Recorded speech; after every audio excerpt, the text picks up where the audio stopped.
ito na yung ito na yung resulta nung ating nire-restore na packet size na pistol.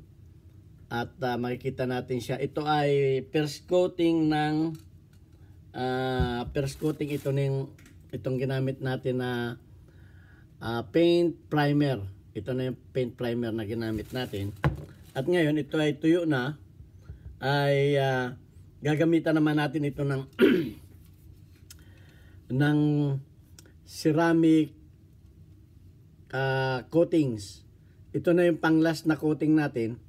At ang coating nito ay hindi mukhang baka, hindi mukhang pintura, kundi ito ay magiging mukhang bakal.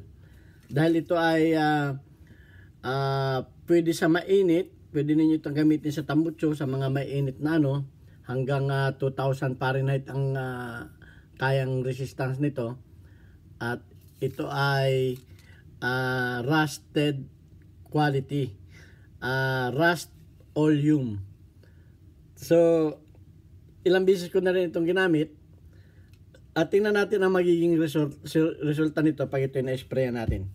So, ayan. At unahin na natin itong frame. Buksan lang natin itong ating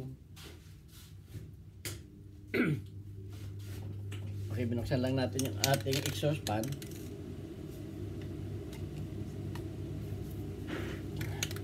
So, sprayan na natin.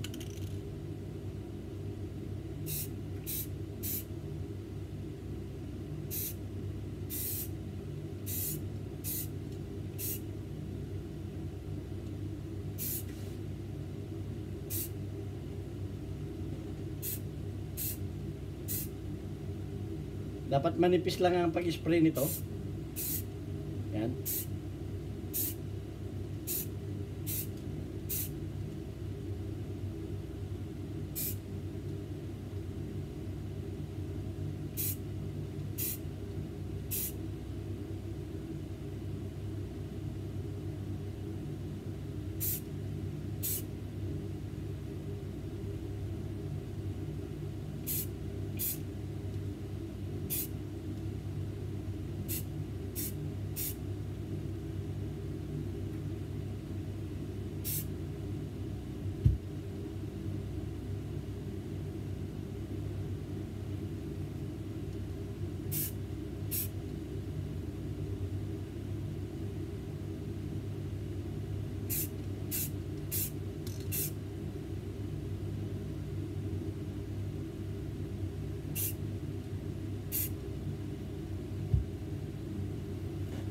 Okay, ito ay magiging pag ito'y natuyo, ito ay magiging parang carbon. At pag natuyo, ipapalis natin. So, kinabukasan ito ay magiging mapapalis na natin at makikita natin ang resulta. So, susunod naman natin yung kanyang slide. So, ito naman yung slide niya.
Sama na rin natin yung kanyang magazine. Okay.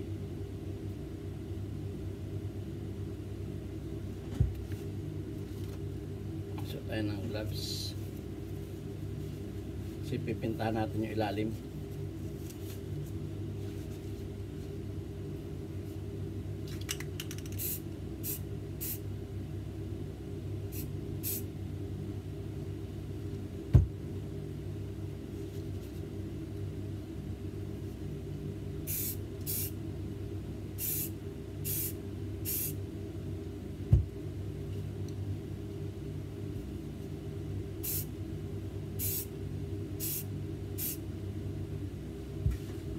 Okay, at so bukas ito ay ating bubuhin pag natuyo na at makita natin ang result.